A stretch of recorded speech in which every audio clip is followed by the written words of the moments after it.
Hey, everybody, and welcome back to Healing Growth. I'm so happy to be back with you again for another deep dive with, her Mika. Hi, everyone. It's great to be back. I'm lucky, and we're going to be getting into some really interesting stuff today about relationships. You know we love to talk about relationships here. That's right. And if you love this kind of stuff too, be sure to like this and subscribe to the channel so you don't miss out on any new deep dives. Okay, so today we're diving into the fascinating world of love languages. Love languages. Sounds kind of, I don't know, like maybe a little cheesy, but Well, I mean, it kind of is, yeah. but it's also incredibly powerful. It's this idea that we all experience and express love in different ways. Like we all have our own unique dialect when it comes to love. Okay, I like that. Love dialect. So like how some people show love by cooking a meal for someone. Right, exactly. And for someone else, that might not mean as much as, say, receiving a thoughtful gift. Hmm. So it's not just about the action itself, Yeah. but the meaning behind it. Exactly. And this is where Dr. Gary Chapman's work comes in. You might have heard his book, The Five Love Languages. It's kind of a big deal in the relationship world. Five love languages, huh? So like what are they? Tell us. Okay, so we've got words of affirmation, acts of service, receiving gifts, quality time, and physical touch. Five. Wow, there's a lot. There are, yeah, and each one is totally unique, but they all boil down to this: how we feel loved and appreciated. Okay, so let's break these down one by one, starting with, I guess, words of affirmation. Sure. So for people whose primary love language is words of affirmation, they feel most loved when they hear those positive words, those affirmations, those compliments, those encouragements. So it's not just about those, I love yous.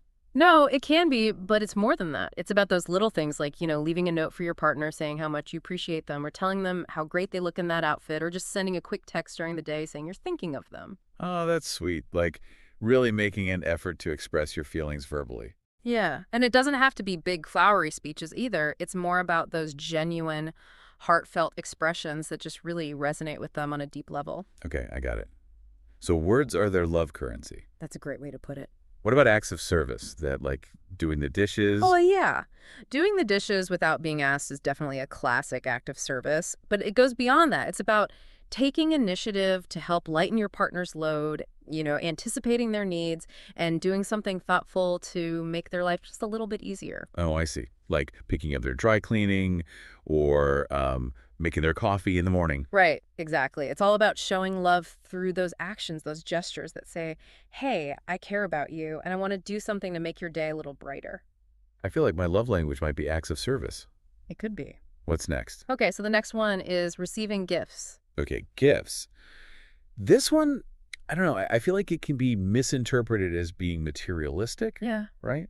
Yeah, you have to be careful with this one because it's not about the price tag or how fancy the gift is. It's more about the thought behind it. Okay. So like it's the thoughtfulness that really matters. Exactly. It's about that effort you put into finding something special for them, something that shows you truly know them and understand their tastes. So like that book they've been wanting to read for ages, or like a handmade card. Absolutely. And it could even be something as simple as picking up their favorite snack on your way home from work. Yeah, it's the little things. Yeah. It's all about those gestures that say, I see you, I get you, and I wanted to do something special just for you.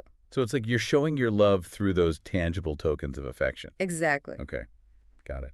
What about quality time? What does that look like? Quality time is all about giving your undivided attention to your partner, really being present with them, engaging in meaningful conversations, doing activities together, and creating memories. So it's like putting down your phone, turning off the TV, and just like really being there with them. Exactly. It's Yeah. about making that person feel like they're the most important thing in the world at that moment. Yeah. Whether you're going for a walk, cooking dinner together, or just cuddling up on the couch and talking. It's all about connection. Exactly. It's about making those moments count. So it's not necessarily about grand gestures, but about the quality of the time you spend together. Right. It's about those shared experiences that deepen your bond and make you feel closer to each other. Okay, I get it. And the last one is physical touch.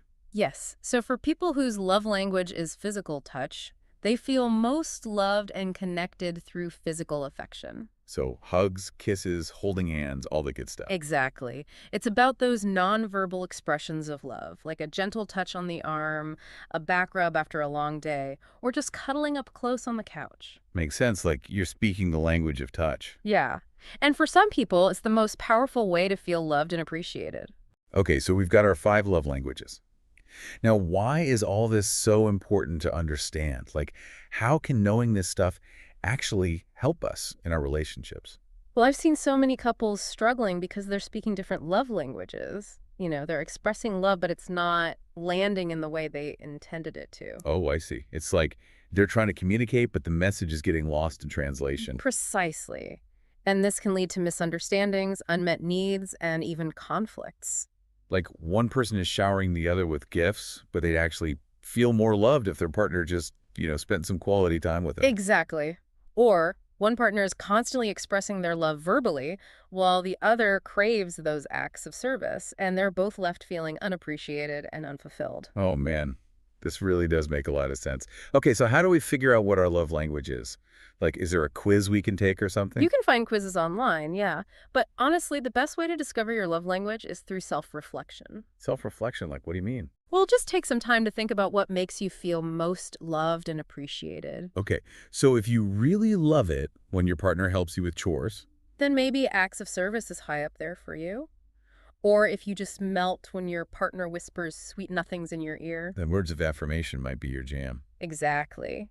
And it can be helpful to think about how you tend to show love to others too, because we often express love in the ways we wish to receive it. That's interesting. Like, if I'm always buying little gifts for my friends. Then maybe gift giving is your natural way of showing affection. Okay, wow, this is pretty cool. And for all you awesome listeners out there, don't forget to hit that like button and subscribe to the channel for more insightful deep dives. And tell us in the comments, what's your love language? Or have you had any aha moments listening to this? We'd love to hear your thoughts. Absolutely. Now, here's another thing to keep in mind.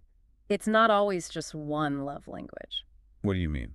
Well, you might have a primary love language, the one that really speaks to your soul. Like the one that just makes you feel all warm and fuzzy inside. Exactly, but you probably resonate with the other love languages to some degree as well. So like a love language cocktail. Exactly, and the more you understand those nuances in yourself and your partner, the more deeply you can connect. Okay, so it's kind of like we're all multilingual when it comes to love. Exactly, and that's the beauty of it. All right, so everyone go out there and explore those love languages. Yes, have those conversations with your partners and see how you can better understand and appreciate each other. It's all about growth, right? Absolutely. It's a journey, but it's so worth it. Well, that's all the time we have for today.